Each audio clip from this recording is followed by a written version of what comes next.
Live. Yeah, now should Let's I let's. had a text that was saying now you're live, so Yeah, should be but fine. I Just hope. your computer just to see if it's fine or not. Yeah. Ah no. Fuck it. No, I don't know how.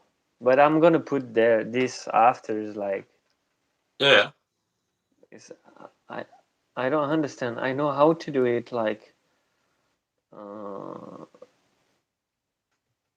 alone, but it's like yeah, okay. See if I, So we're gonna find for the last the oh just 700. I just during the night I passed 700 followers. Yeah. but are you having the saved live that we have or no? um, Person on the live, so normally it's live. I know, but it's Yeah, so it should work. oh yeah. So it should work. I think it was you, but Yeah, it's working. okay, We perfect. are we are in live, so we have a Yeah, so let's go for I don't know, like so. yeah. Sorry if there is people watching. It's like we didn't know if we are in live or not because it's the first live we made. Yeah, so yeah, So we are in my channel, and I present you here. Alex is from Canada. He's a teacher. He's a player I'm, also, and he's a nice guy. He talk on my channel, and we start talking, and like, why not to make like a live together? yeah, exactly. And then we put up a subject that we would like to talk about, and that's what we're doing right now. And if you want to have, feel free to comment what you think and how can we improve the live and all that stuff. Yeah, let's go. So we are here to talk about Roland Garros. If there is any questions, so already know. Yeah. But it's okay. Like So yeah, we can start with the first subject, right? yeah, So um, the first subject that I had for you was do you think that Roland Garros is the most important slam if you want to get up and be better ranked as a tennis player? So um, let me explain what I was thinking about. So um, I was thinking about this yesterday was the fact that for me, if you want to climb up the ranking, Roland Garros is the perfect opportunity for you. For example, like um, if I'm a clay court specialist, I'm fine on hard court, but I feel like I'm better on clay. Then it's easier for me just to have a better result at Roland Garros, and because it's a Grand Slam, then you have better points. So you will feel that you're really climbing up faster than you would if you were doing a challenger or something like that. And um, I just feel like because of the surface, this Grand Slam is one of the most important because um, yes, Melbourne is a bit slower, but at the same time, like it's still hardcore, so you still can make like big bombs and just hit big forehand and you can win it.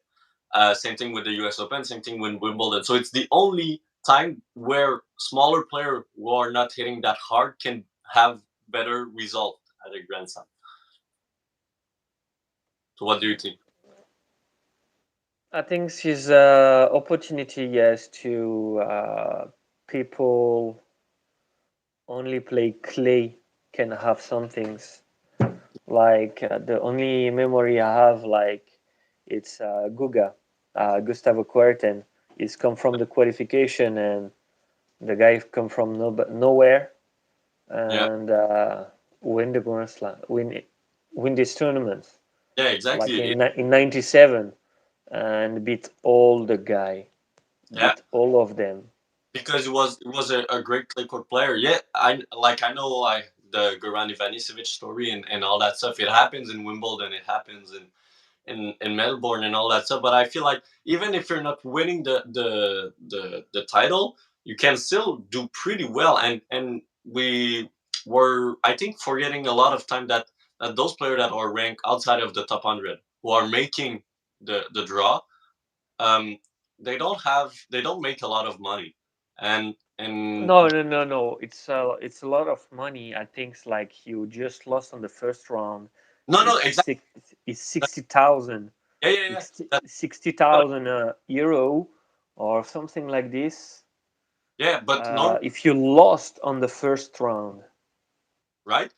Like in the whole year, forget the slams. They're not winning a lot of money by doing challenger and all that stuff. If they're up to if they win the first round, or even if they're just making the main draw, like you said, they're making a lot of money. So there's a lot on the line. And imagine, for example, and you're point. like ranked 150 in the world and you're making into the second round, then your year is done. Like you're fine. You're gonna climb up the ranking. You're gonna have better opportunity, better sponsor, better prize money, and all that stuff. So everything comes to having great result on slam, and for some players, it's on the clay. Yeah. You have a lot of things. So uh, already we have a Brazilian like fight really good against Medvedev. Yeah, it's about what. Is Thiago Waldis from Rio, especially. Uh, I talk with friend of him, Okay, and the guy is very talented. That's why I heard. okay, Uh, I just say hello to him, nothing more. okay, And he's very talented, but he's lazy. okay. So he has the talent, but he doesn't have the efforts to be. I don't know, like. No, to Uh, work, only to yeah, work. I don't know now. I don't know now if he, because if you're really talented, you don't need like a lot of time to make an adjustment. yeah. Is But I think it's the toughest part, right? To put effort, it's something that is really tough when you're not used to it. And like just to remember, we're talking about pro players, so they're putting a lot of efforts, but we're talking about putting the max effort.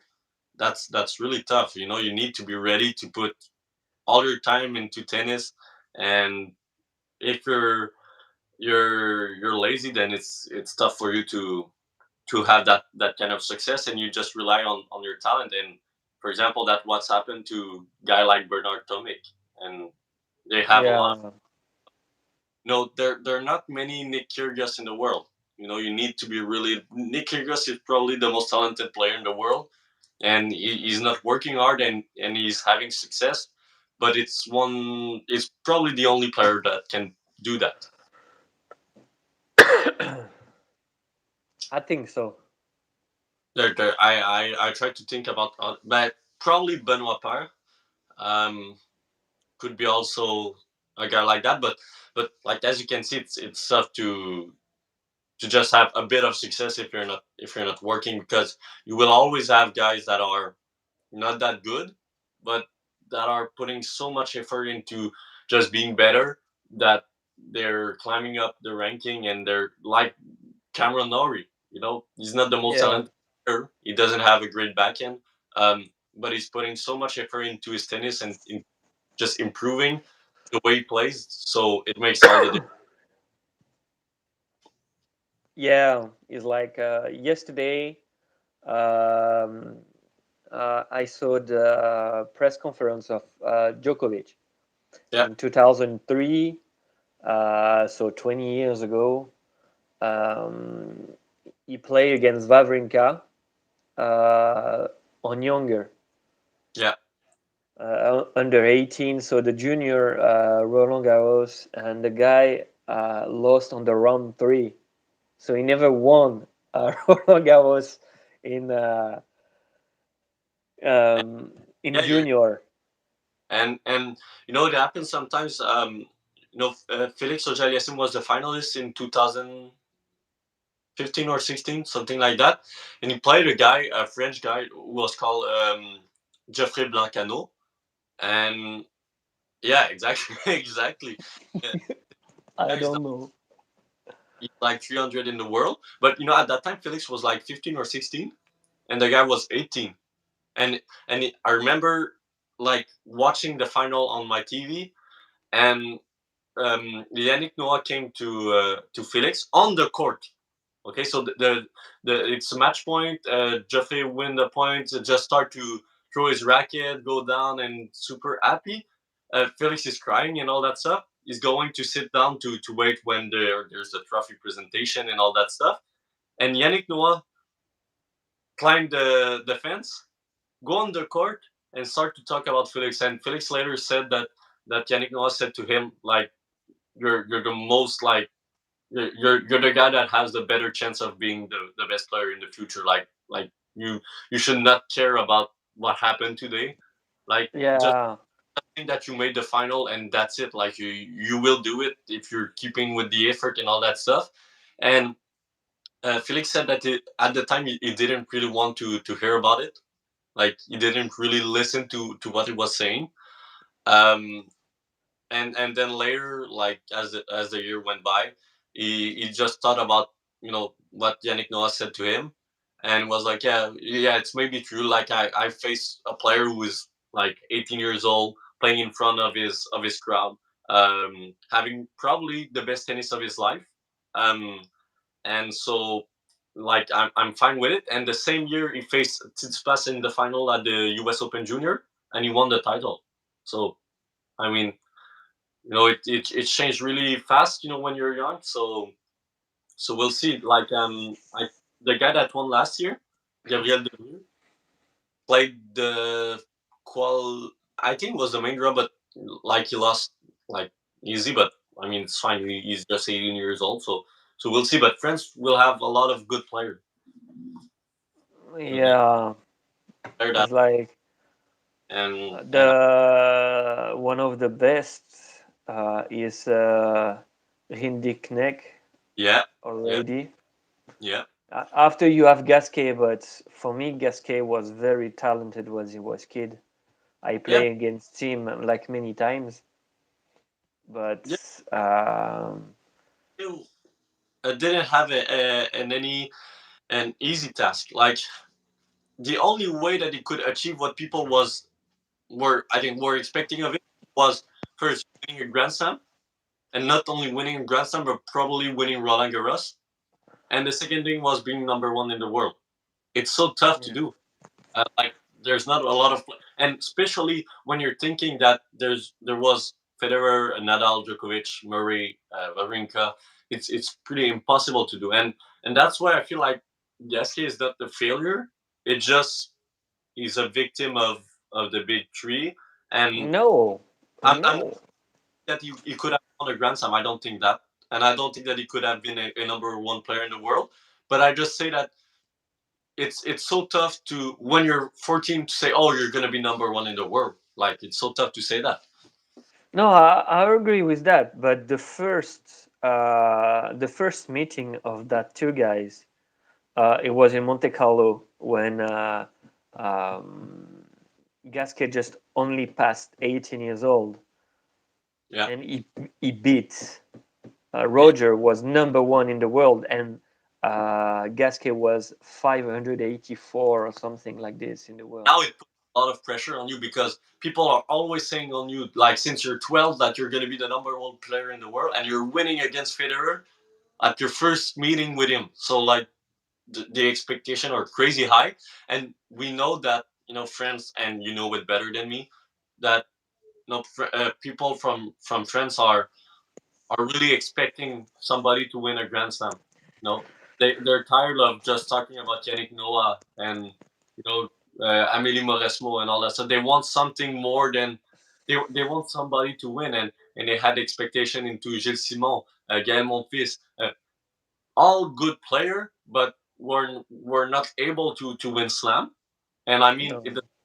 their career were bad. They're good player. Like Monfils is my favorite player. Yeah, but the things is like I don't know what's happened with French player, but it's not only on tennis, but it's on many sports. We have like number one in junior, number one in the world in junior, and when they like passing like in senior, in real Yeah. in real life, they do nothing. Here in Canada, we can really rely to that. We had a guy called Philippe Piliveau. Don't think you know who it is, but in 2010 or 11, he basically won. He did all the four Grand Slam final, junior Grand Slam final, and won three of Wow, them. So wow, people, oh, that's insane! Like the guy is really good. And the thing that happened with him is that when he went pro, he had a bit of injuries, so but not like crazy. But his parents were really involved into his career, and the coach at Tennis Canada were saying like, oh, we need to change a bit his style of play because he won't be have that much success when he's going to be pro. But their parent didn't agree with this. They said, he's making all the junior grands. We're not seeing the reason why it would be important to do the change to make it to the pro. He's gonna do it easily, and he's still playing, but he's like top 500 in the world. But the guy was incredibly good. But that was the only mistake that Tennis Canada made. After that, they changed everything, and then you have Aliasim Shapovalov, Andreescu, and all that stuff. They really learned from that. But it was the guy that they need to. They used him, and then you know yeah. and kind of fall off. And I think there's many reasons to it. First of all, and that's something like they're clearly saying to us when we're doing formation and all that stuff. They're saying to us, you're not trying to make junior championship. Like we don't want your kid to be the Canadian champion for the 12 and under. It doesn't matter. Like the game is so different from 12 and under to 14 and under, and to like it doesn't matter. Think about the long term, and that's maybe one of the reason why we don't have any really good junior player. But after that, they're making their way up in the pros. That could be an option. But there's not. I think there's not one real path to pro. That's what I say so to some parents. Is like if you have like a daughter around 14 to 15, um, your daughter gonna pass adult. Yeah, So the things you can push her at this time, but a man, a boy, is totally different. yeah, At 15, he's not an adult. At 18, he's not an adult. He's an adult around like 20, 25. yeah. So it's So the making things is there is like I don't know how to say this name. It's like Gasquet is like he was adult when on his game like very young. yeah. At 12 years old he beat like adult. He was so mature in his game. He was playing. Yeah, Yeah, for sure. and after I think he's like exactly so like so um, many players I saw, and when they start to be adults, they don't have like life when they were kids. Yeah, yeah. So when they Yes. they start to have money and everything, they stop a little bit training Yeah, and they try to have like younger life. yeah. Exactly. Um, here in Canada, we know it perfectly well with Eugenie Bouchard. Um, you know that, but but I was talking about that with a guy who was playing with her in the Canadian development program, He played with him with her for the, I think, for 5 years. Okay, and when she had success in 2014, she came to Montreal for the tournament for the Rogers Cup, and he was there, and he said like, "Oh, hi, Jeannie, how are you?" And she looked at him like, "Who are you?" Like, and he was like, "You know that we trained together for the last 5 years?" And she was like, "I don't remember you." So the attitude of how Yeah. she could have said, "Oh, sorry, I don't remember you." Like, so sorry, but she was like, "No, who you are? Like, I don't care about you. I just made the final, and like she didn't care." So, I think you're really seeing it into the attitude of the player. Same thing with Andrea Agassi when his first part of his career started. He had that kind of attitude because his dad was so hard with him, and then when he went to be an adult, like, it was like, "Oh, I want to be free," and all that stuff. And then he found out that was maybe not the best idea to do it, so he came back to know its root of, "Okay, I want to be a tennis player, I want to be a good player," and that's where it really worked for him. But the one part of Agassi is good is like he's eight tennis. And I'm sure, like, we don't know all of them, but I'm sure maybe not, but close to half of the player are not liking tennis right now, like in the top 100, probably close to. It's tough to like it's your job. When it's your job, it's really changing everything. You're now a little enterprise, and you need to have employees to manage your career. You need to think about Yeah. money. That's for me, and we're seeing like the best example is Benoit Paire. Benoit Paire was paid like, I don't know, like $20,000 just for making an appearance at a little tournament. He was showing up there, losing in the first round, and then going out. Like, you can't tell me that he was doing that for tennis. Like, he was doing that for money, because you know that it Yeah, was I the heard option. that. I heard Yeah, that. it was the best option for him.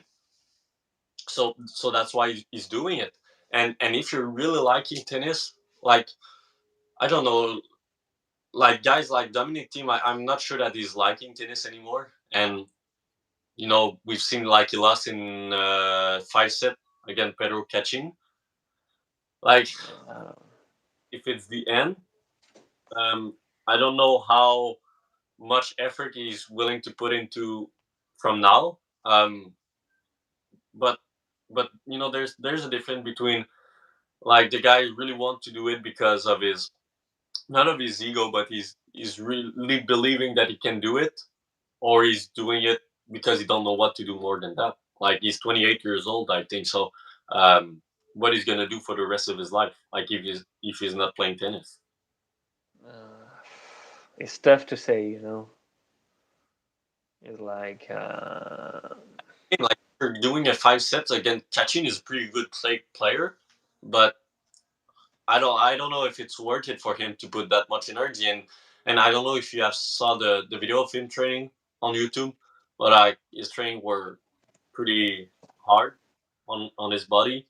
And I don't know if mentally he's not there anymore. I know that he has lost um, his coach, is a physical coach, but yeah, we'll see. Yeah, like, I would like to see him back. yeah, he's from '93, so he have 29 already. Okay, 29. Yeah. So can he do it? Like, yeah, probably. But like, the guy that surprised me the most is Murray.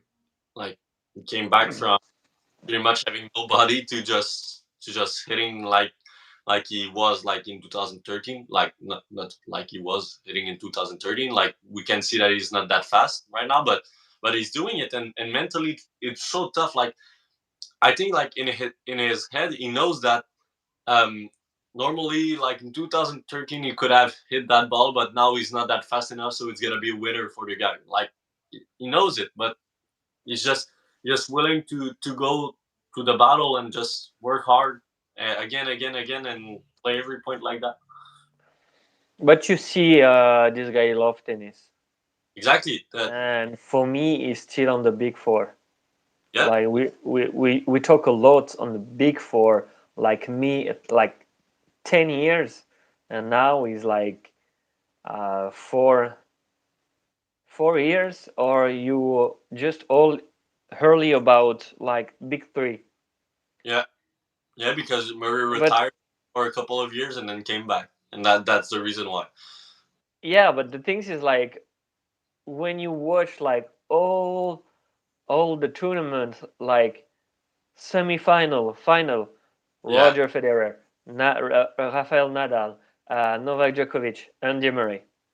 yeah. All the Nobody more on all tournament. yeah.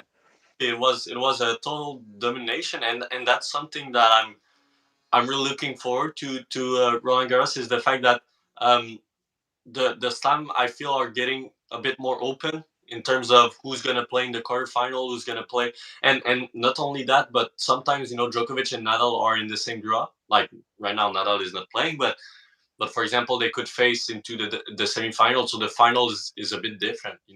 We've seen Tsitsipas in final. We see, and so the next gen, who is now not the next gen anymore, like Zverev, team No, Tsitsipas, the next they're is middle because the next gen already is more Rune, yeah, Olga Rune. yeah, Um, you have uh, Arthur Fils yeah. already because he's the most younger of this year win ATP Tour. He win Luka just already before Roland Garros. He won in Bordeaux. Luka Van So gonna be some a player to watch because one I don't think I have it right. Yeah, he won his game like pretty easy. I think in fourth set or something like. The guy is 18 years old, and yeah, he's only 18. yeah, So I hope we're gonna have like a French player, like gonna be like won a Master 1000 or uh, something like this. yeah, for sure it will happen. I don't know if it's gonna. We talk about this of Gasquet. We talk this about Memphis. We talk this about Songa, Yeah, but no one's able to do that. You understand? but I feel like no, it's a bit more open. Like I feel like the level right now on the ATP is kind of the not the same. Like you have guys who are you know dominates the tour, but not like Federer, not like Nadal, not like Djokovic and Murray. So I feel like, for example, Rublev can beat Medvedev if they're playing against each other, but Medvedev could beat also Rublev. You don't know who's gonna win. Like Alcaraz can dominate a tournament and then lose in the first round in the second one, and so that's why I feel like it's a bit more open right now. It's tough to predict who's gonna win, right? It's tougher, and Yeah, especially in Grand Slam, I feel like the next gen haven't took off already. Like it's tough to beat guys like Djokovic in Grand Slam, even if they're injured, even if they're tired and all that stuff. They know it how to do it because, like, for example, if you have 21 Slam, it means that you have at least maybe 30 Grand Slam final. So you have a lot more experience than the guy who is at his third Grand Slam final, for example, or his first. So you will always have the edge mentally on those guys. So um, until Djokovic retires or Nadal, but Nadal is going to be close, then I don't think they're standing a chance to have a Grand Slam. The only way possible if Djokovic is not playing. yeah, but you have Alcaraz and But do Rune you? is like make a very very big move on what he did like on clay. Yeah, yeah, I yeah, think he is can be the next king of clay. yeah, for sure. Uh, is But not remember, like Nadal, not like Nadal. I'm sure not like Nadal. Like win 14 yeah, Roland Garros like can be. yeah, We say exactly the same things like before Villander, because Villander have seven yeah. and everybody says he's unbeatable, but Nadal make 14. So I think it's like who the next 2 years he have to win his first one, Yeah, and all his career won all the things and like no have no injury. But he starts to have injury, like we heard, like he have a like elbow or knee yeah, problems. yeah, and that's something with Alcaraz that I think it's gonna be a problem also. Um, his game is so explosive. I Yeah. can't play that much explosive in like 6 or 7 years. Like it's gonna be tough to play all those games that much explosive. And I was watching the 2005 final. They were presenting this on the Canadian TV, and I watched it. It was I don't remember the guy name that was facing Nadal in 2005. It was a guy that I like haven't heard of him before. That was Pedria or something like that. It was from Argentine, I think. So yeah, I don't know. But Nadal has really changed his way of playing since 2005. Like his forehand is not looking the same. Um, and so maybe Alcaraz can improve his game to just still be explosive without bringing too much, because I feel like he's bringing too much energy to the court. Like right now is good, but like when he's gonna be 30, I doubt he's gonna be able to do it the same way that he's doing right now. But for me, it was coaching like the same, little bit, almost the same uh,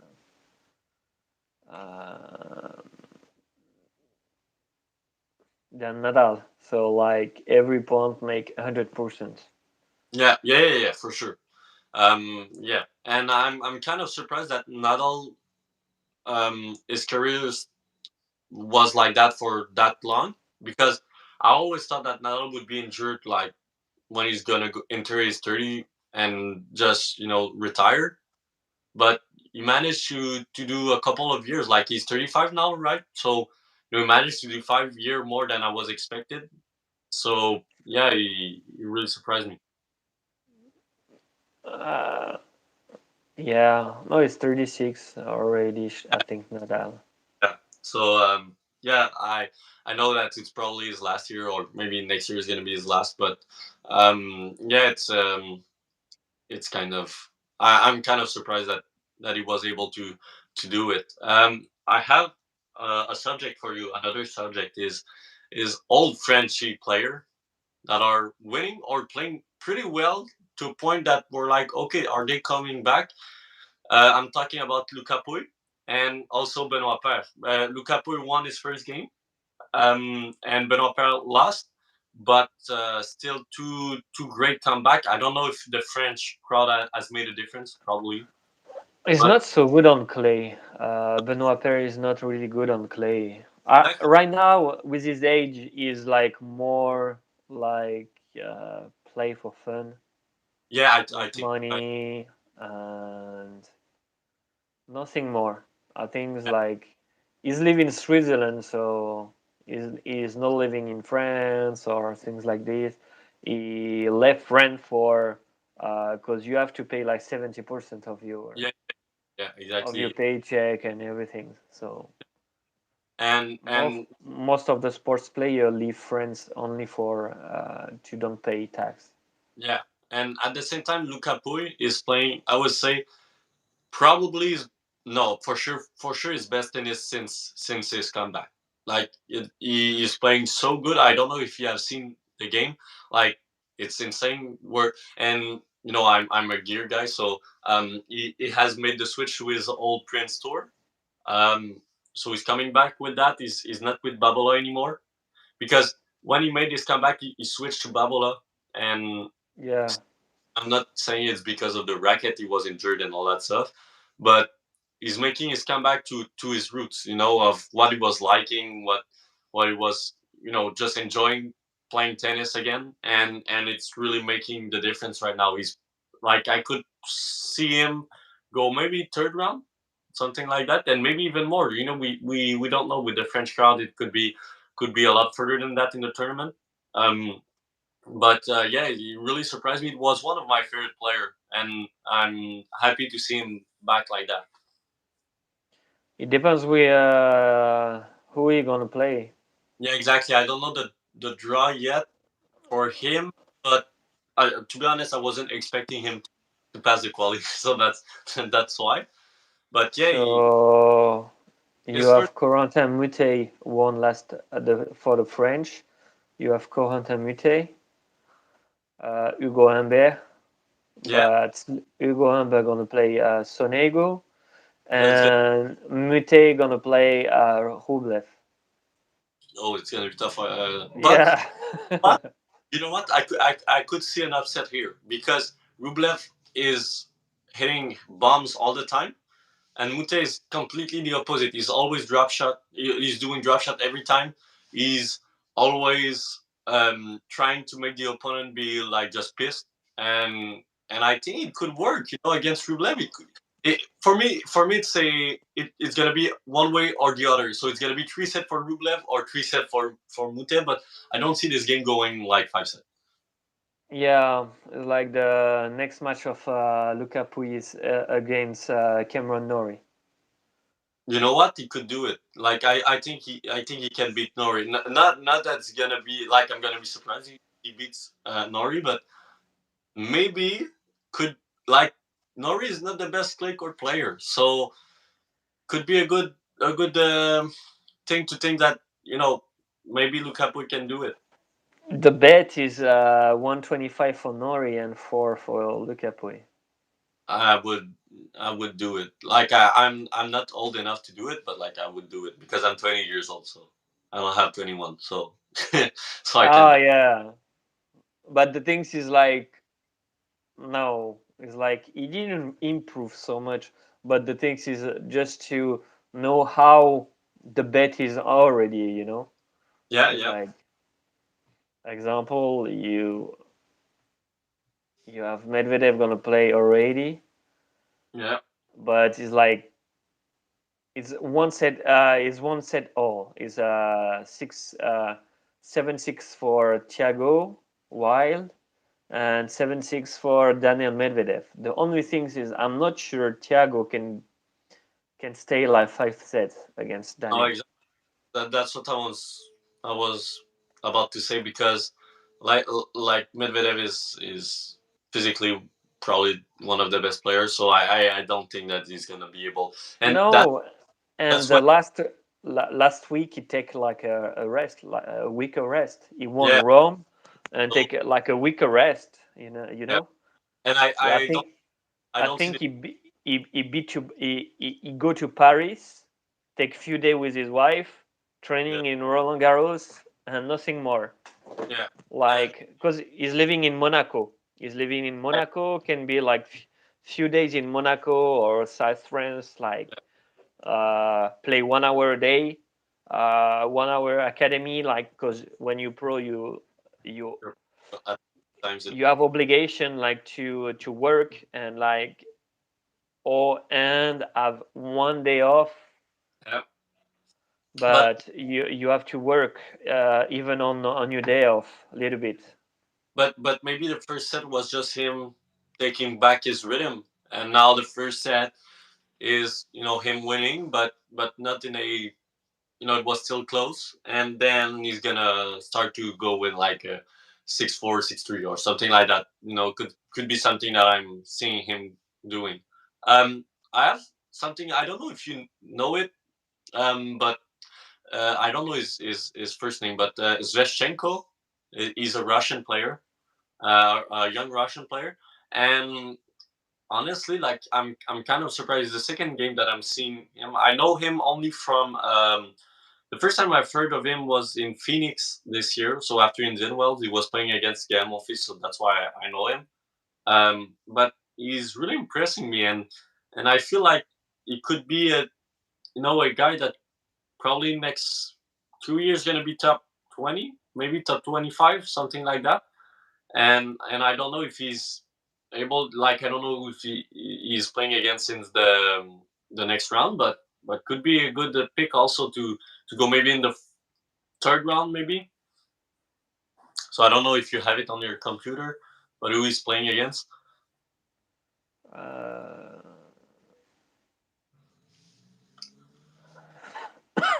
He already played his first round. Yeah, yeah, you won the first round. Lorenzo Musetti, Yeah, exactly. He's playing Musetti. So Musetti is a good player, but but no, it's he beat Oscar Ote, and Ote is not a bad guy. He's yeah, not yeah, bad. yeah, and he has a weird serve also. Like he's doing this Yeah. weird thing like really fast. But yeah, I don't know. Like he's good. He had made a couple of upsets since the beginning of the year, so um, it could be a good pick if you want to choose for an upset. So my two pick for upset would be Pui and Zeshchenko, and now we'll see like for the next life if I was right or not. But that's my two upset right now. Okay. Okay. I think So one can fix it. You have Arnold. who do you uh, make an upset? Do you have any pick? yeah, Shevchenko and Pui Yeah, for you. yeah, Like for the guy come from nowhere. yeah. Exactly. Okay. So the guy is not expected to win, but is winning the game. Okay. Okay. Do you have any? Mm, already no. It's like Oh, in the first round itself because we're in a Grand Slam. It's a bigger draw, so obviously better player facing like a bit less better other player. So it's fine, you know. Like when you have Djokovic facing the 150 in the world, like we know that Djokovic is gonna win, but sometimes you can have. you don't know. It's like Luke Alcaraz like last 2 weeks ago Yeah, yeah, exactly. against the Hungarian. Yeah, especially on clay, everything is possible. Yeah, I don't know. It's like here I have like on the round four, so everything is on the. We can. There is like Novak, Djokovic against Fucsovics. Should be easy for Uh, Djokovic. yeah, But Fucovic is a good player, but I don't think he's gonna. It's gonna. no, is he didn't move well for Yeah, me. yeah, yeah. He didn't move well. He have to move better. Uh, and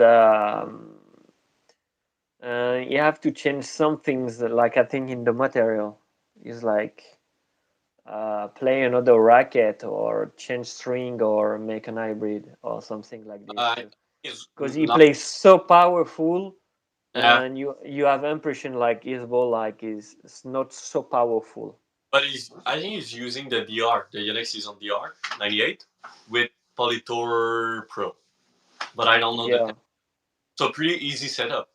So it means that he's not creating that much power. Like no, sometimes you're playing guys that you feel like they're creating a lot of power with their legs. They're really impressive, but at the end the ball is not traveling fast in the air. So could be also that maybe no No, one. it's like you see the difference like you see Wawrinka, Yeah, you see the ball like yeah, one but you smash.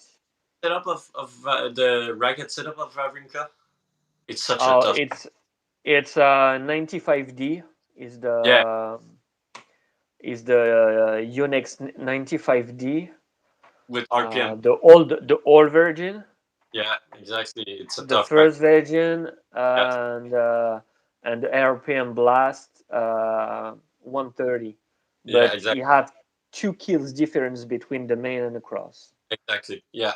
So it's yeah, it's a tough setup to play with, and and the racket is 360 yeah, 62 that- grams, I but think. so hard. But like I don't know, it could be like Alcaraz is not playing with a heavy racket, and he's really explosive. And I think it's helping him a lot. If you would have played with a 380 grams racket, then you won't have the same explosiveness. But but it's it's just now the trend is to get a lower swing weight, get a lower weight racket also. So it's a trend. We'll see if it's work or not. Uh, I don't know. It's maybe I have on the USB key. Um, have like a lot of setup of the, but it was like Nick Kyrgios, I think. No, no, Nick Kyrgios is Rio, Carlos Rio. Okay. Uh, the setup of his racket, the swing weight was 330. No, 350. Okay.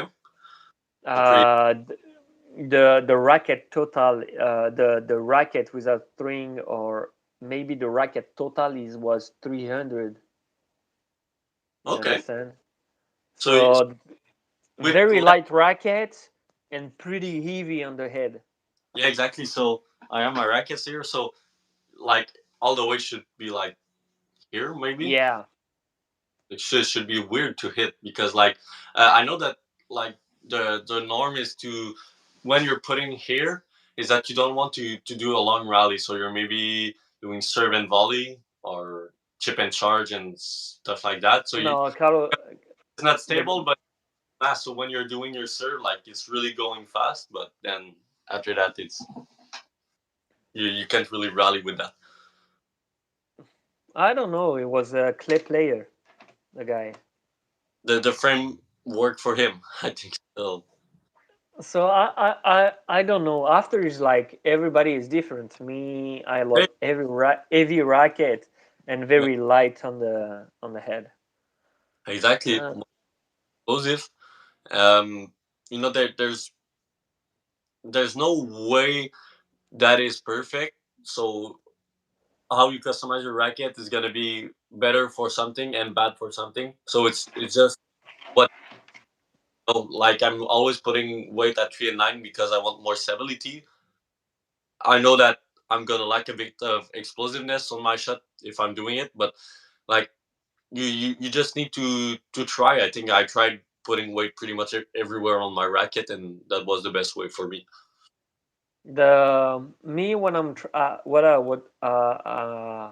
tried before is I buy like a racket 280 85 gram, Yep. and I put a lot of Yeah. like sticker of way everywhere and Yeah. try and do tournament at the same time. Okay. And like I do a tournament with some like way balance and everything.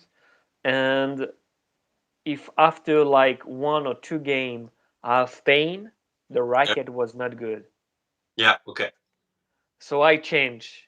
So put it out, change somewhere, put it out, or just Yeah. out a little bit on the uh, somewhere, and uh, and after I find like my racket was like 345 Okay. and 30.5 balance total. Yeah, and I did the same thing with a old racket. Same thing like you. The racket was 270 gram or something like that, and I was just okay. Now I'm gonna add weight until I feel like it's good. But I was not hitting with it. Okay, so I was just like feeling the racket, like just doing that, and was like, needs a bit more weight here. And I was doing that. I know that it was not like the real thing. Like I didn't know Yeah, what yeah, was. I didn't know what the weight was. I was doing that until I feel like the weight was really good and that I could hit with that and just went straight to the court without knowing the weight, without knowing anything.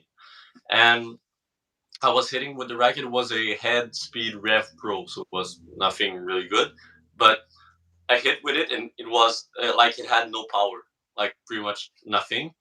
And I weighed the racket. I was like, oh, it's gonna weigh like 350 grams or something like that. But it was just like 305, I think.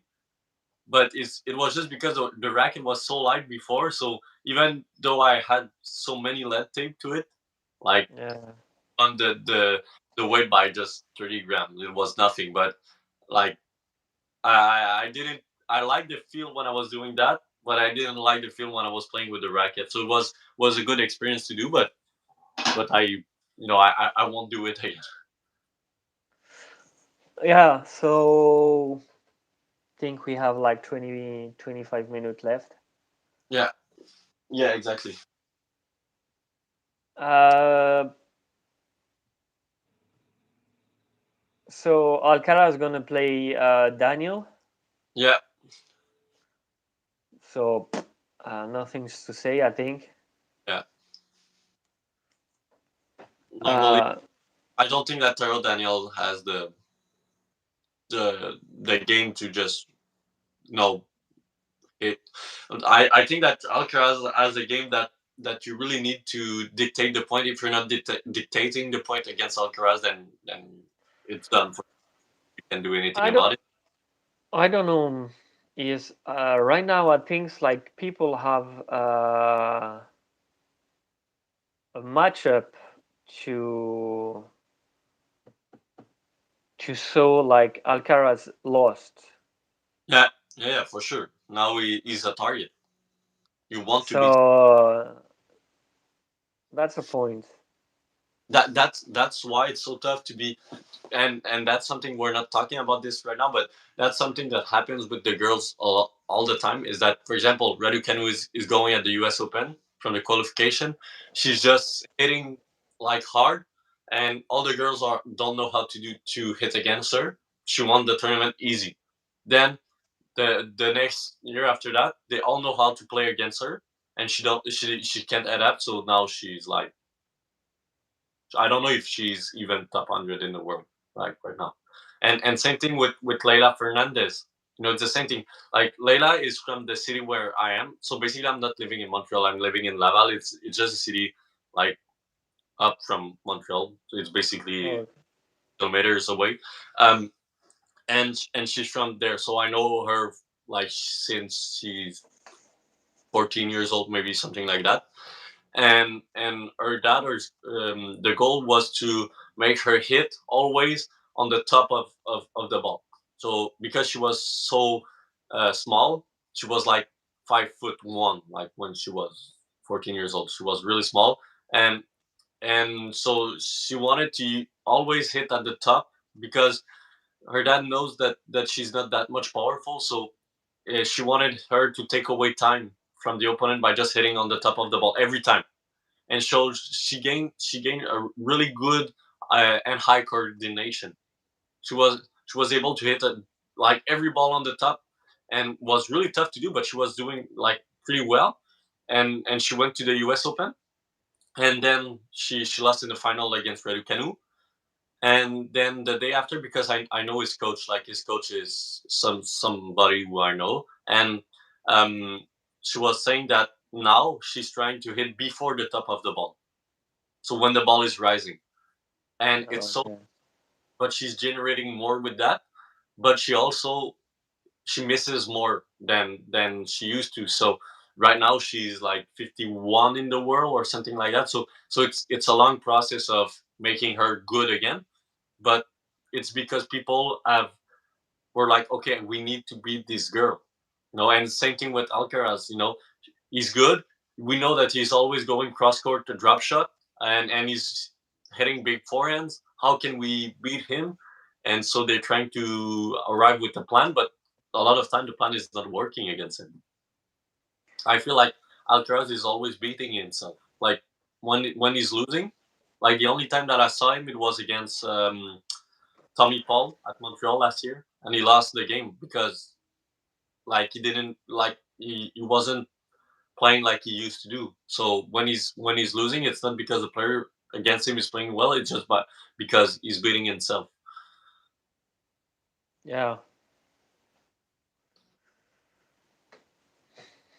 So yeah. Medvedev right now take the lead. Okay, so I think it's done. Yeah. So he lost the first one, 7-6, 7-6 on the second one, 6-2 right now. Yeah, yeah. I think I now we think Thiago is done physically. yeah, and also now Medvedev has the rhythm. Like it takes times, when you're not playing tournaments for a week and you're a pro player. You No, it's when you never played him. You oh yeah, understand? yeah, yeah, The also, yeah, guy is the guy is very talented. yeah, The for guy sure. is very talented. So But like now, to do 7-6, 7-6 the first two set against Medvedev is difficult, you know. yeah, yeah, you got to be really good because, yeah, he's. But at the same time, I think what is cool with, but I know it's that with hardcore also, but with clay court is that every court are different. Like Yeah. Rome is not the same thing as Paris, and it's not the same thing as Madrid or Barcelona. So I think there's also a part where you need to adapt to it, because it's not true that all the court are playing the same. And I think Paris is a bit faster than all the Master 1000. So you just need to adapt, and maybe that was the case for Medvedev. But now you seem fine. I think it's well, and I heard a story, and that shows how they're incredibly good. Like I'm talking about Federer in the Australian Open. It was against Zverev, I think. Yeah, I think it was against Zverev. Um, Basically, my boss where in the shop where I work at was as the Australian Open this year. He was playing in the junior, and he was watching the game of Federer and Zverev. I don't know if it was, but it was Federer for sure. But I don't know if it was against Zverev or something like that.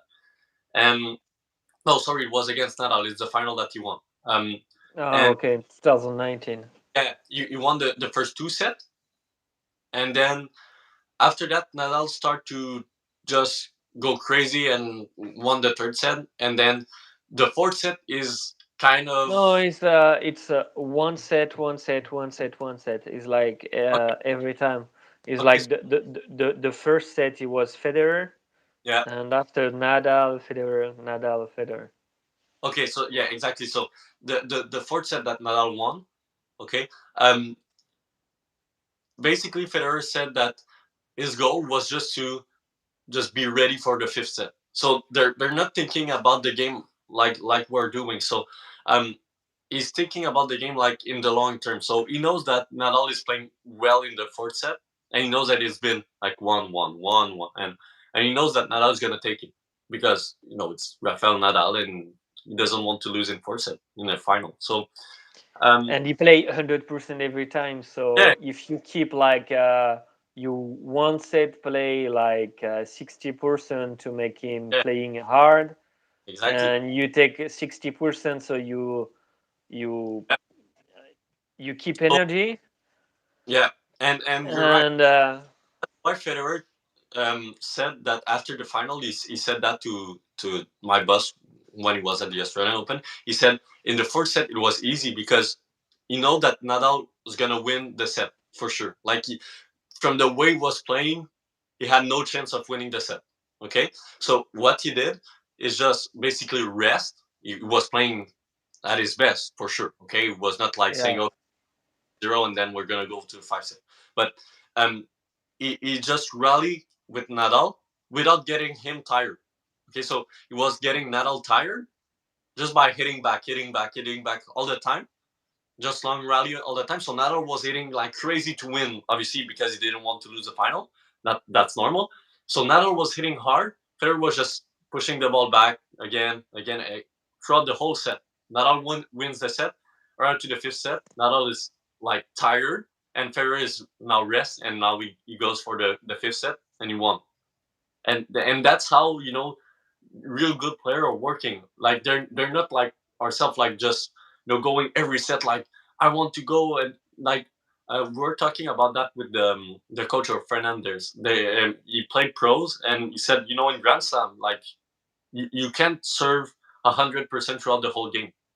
Like it's Yeah, physically to serve 100% for fifth set. So you need to adapt by making a different serve, going for different location, different maybe spin, different slice, kick, flat. You can go flat your first serve throughout fifth set. Like it's impossible. So you need to put yourself in a better place, and that's when Djokovic is so good. It's because his return game is incredible against players who are serving 100% throughout two sets. So imagine if he's playing against a player who is serving 75% throughout five sets. Like it's so easy for him. yeah.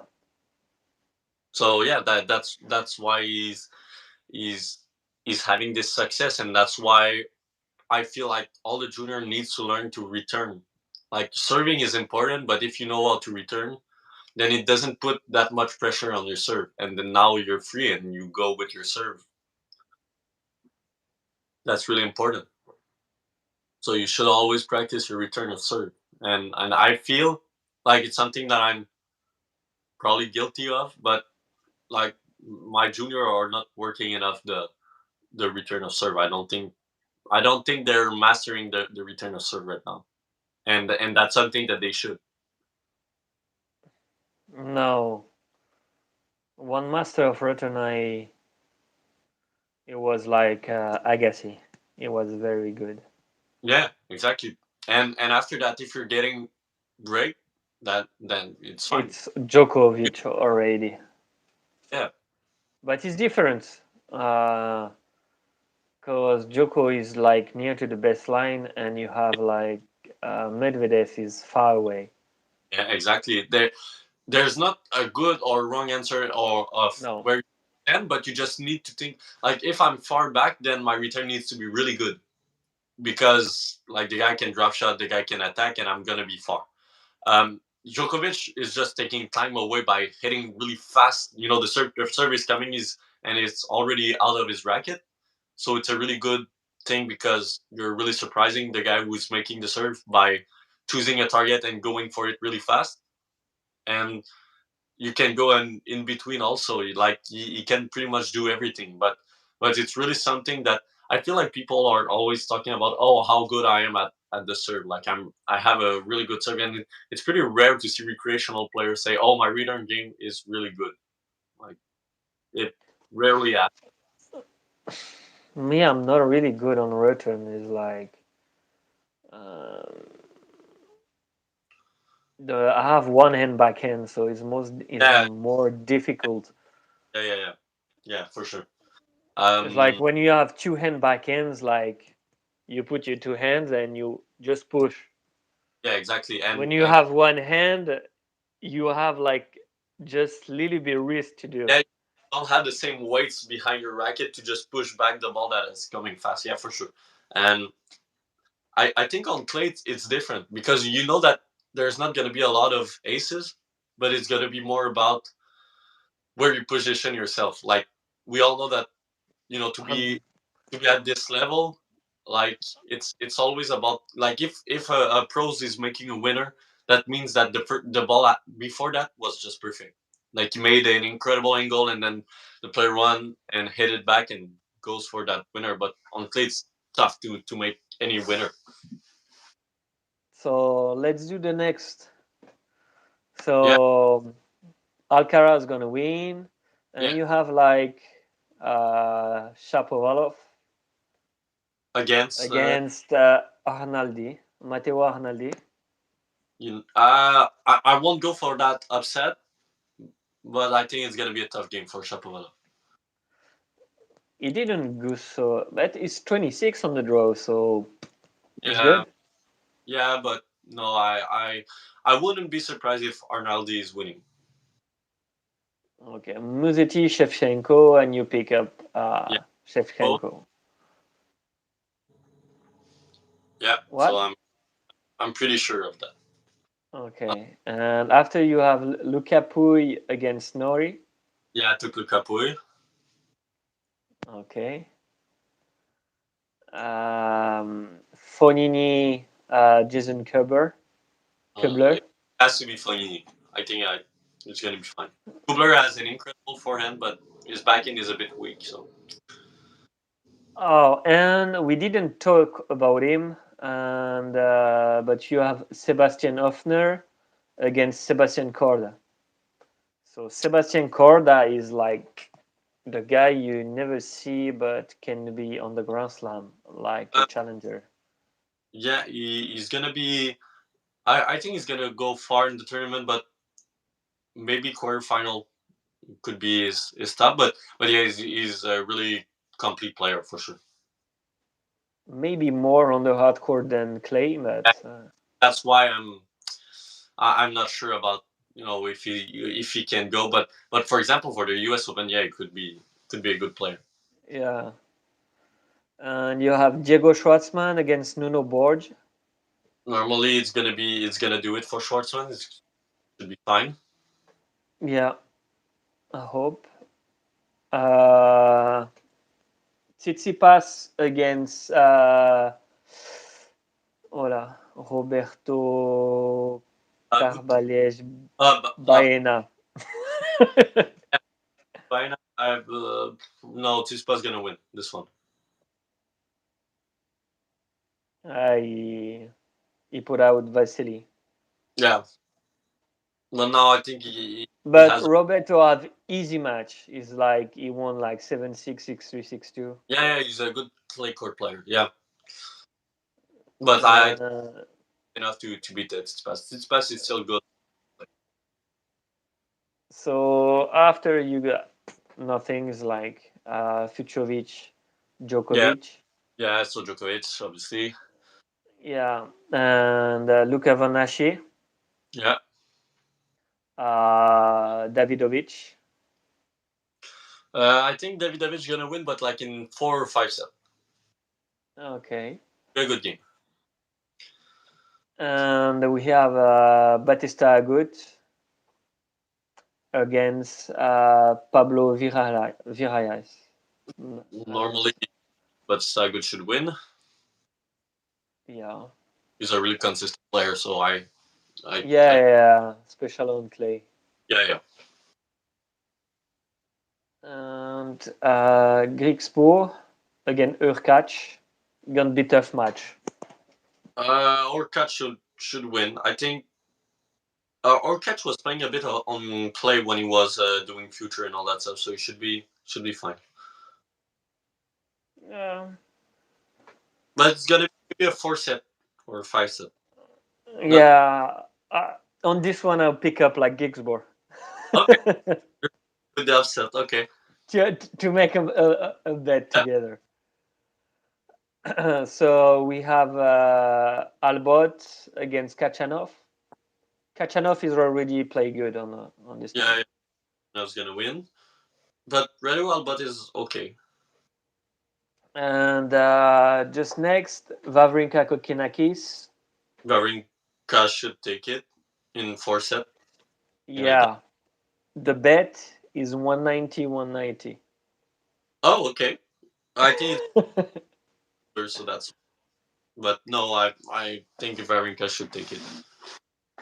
I pick Wawrinka too. He's my favorite player. So Yeah, he's really good.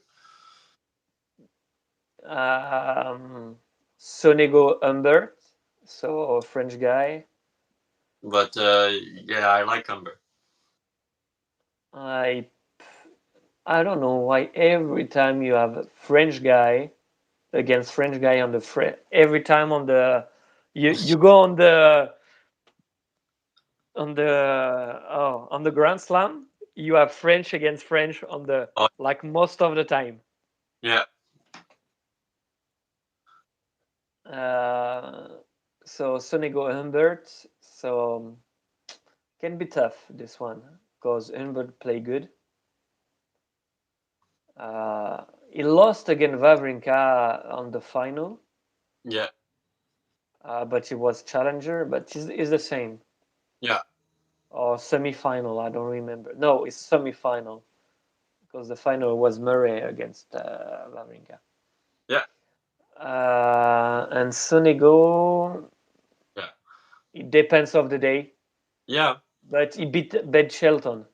So Ben Shelton. The thing is, Um, he it's the first time that he's in Europe, so I think he needs a bit of adaptation. But once he's gonna be like fine with traveling and all that stuff, then he should be better.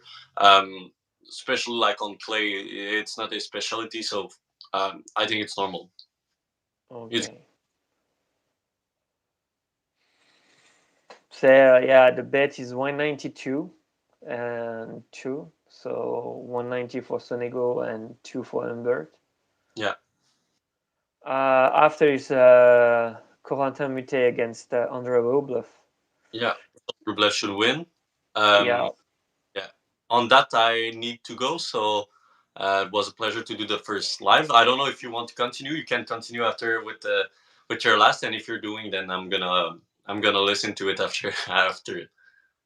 Sounds good. yeah, yeah. We have like not so more, Okay. but it's okay. See you It's for the we have to wait. So tomorrow we can do like the next. yeah. Okay. So yeah, we'll do. So we just like do the second round, like Tommy Paul and Nicolas Jarry, Yeah. Okay. and after we have Jeroen Gasleashka. Yeah. Is only the second round. Oh, Thiago, I don't know him.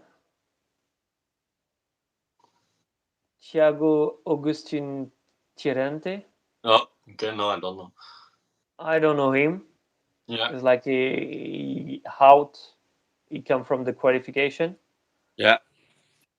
And Sinner Altemeyer.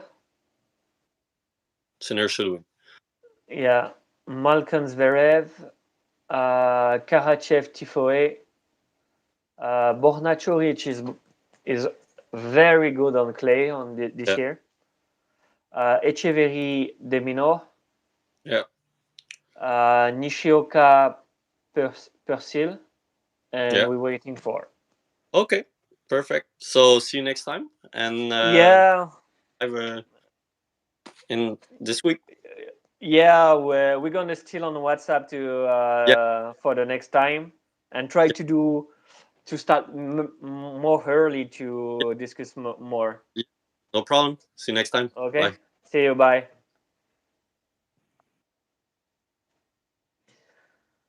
So I don't know when we're gonna do like the next one. We say like one or 3 or 4 during the week. So it was the first one today. But it was the first meeting at the same time together. So we lost a little bit time to talk together. Um, and we're gonna prepare for the next time to do a better things because already was the first meeting together with only chat together, talk like under the video or something like this. And last week we talked like, oh, do you want to do like some like a live for Roland Garros, talk about tennis and everything. So yeah, it's from Canada. I'm living in I'm from France. Um, and the we are two small channel and we loving tennis. We are do different things. So I love to show the material, the things like this. Me, I only show my match and some training. Uh, but it's good like to have like people from everywhere on the world like love the same things and can talk about it and meet even if we never meet together or just like for talking. So really happy to meet Alex. He's a very nice guy and keep in contact and with him and do more video with him. So I hope you enjoy and see you next time during the week. I will pass the next live, um, and try to make the links before, like when we're gonna start the live for everyone. So have a nice day to everyone, or have a nice night. Depends where we are in the world. And play well. See you.